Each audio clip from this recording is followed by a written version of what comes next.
കിലകിലക്കാഞ്ചത്തേക്കിങ്ങനെ. അപ്പോൾ ഇന്ന് high protein dosa. ഈ ഒരു കടലയുണ്ടല്ലോ, ഇത് നമ്മൾ പുട്ടിന് കടല കറി ഉണ്ടാക്കുന്ന കടലയല്ലേ. ഈ ഒരു ബ്ലാക്ക് ചന കൊണ്ട് ദോശ ഉണ്ടാക്കാൻ പോവാണ്. ഓൾറെഡി ഞാൻ കാണിച്ചിട്ടുണ്ട്. ഞാൻ ഇന്ന് ഉണ്ടാക്കണമുണ്ട്, ഒന്ന് ജസ്റ്റ് ഷെയർ ചെയ്യാൻ വിചാരിച്ചു, അത്രയേ ഉള്ളൂ. അപ്പോൾ ഈ കടലയും പച്ചമുളകും ഇഞ്ചിയും കൂടെ അരച്ചെടുക്കണം. ആദ്യമേ കടല സോക്ക് ചെയ്യണം കേട്ടോ, ഓവർനൈറ്റ് സോക്ക് ചെയ്തിട്ട് അതിലേക്കാണ് ഇഞ്ചിയും പച്ചമുളകും എല്ലാം ചേർത്ത് അരച്ച് അതിലേക്ക് കുറച്ച് തൈരും കുറച്ച് റവ, ജീരകം, കറിവേപ്പില ഇതെല്ലാം ഇട്ട് അരയ്ക്കുക. അരച്ചതിന് ശേഷം നമുക്ക് ഫെർമെൻറ്റേഷൻ വെക്കേണ്ട ആവശ്യമില്ല. അങ്ങനെ നമുക്ക് ദോശ ചുടാം. അതിലേക്ക് ഉള്ളിയും കുറച്ച് പച്ചമുളകും കുറച്ച് ക്യാരറ്റും വെജിറ്റബിൾസ് എന്തെങ്കിലും ഉണ്ടെങ്കിൽ അതെല്ലാം ഒന്ന് ചോപ്പ് ചെയ്തിട്ട് അതൊന്ന് അതിലേക്ക് ഇട്ട് കൊടുത്തിട്ട് ദോശ ചുട്ട് അടിപൊളി ടേസ്റ്റുമാണ്. പിന്നെ ചട്നിയുടെ ആവശ്യമില്ല.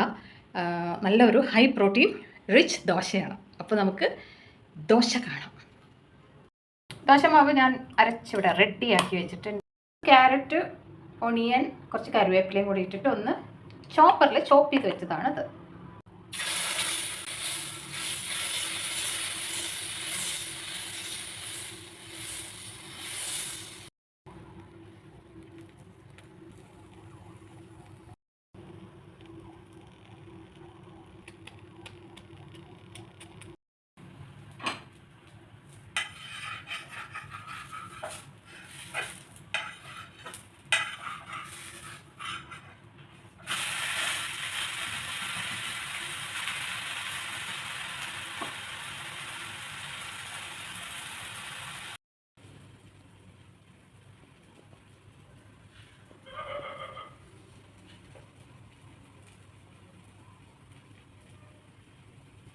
നമ്മുടെ കടല ദോശ റെഡി ആയിട്ടുണ്ട്.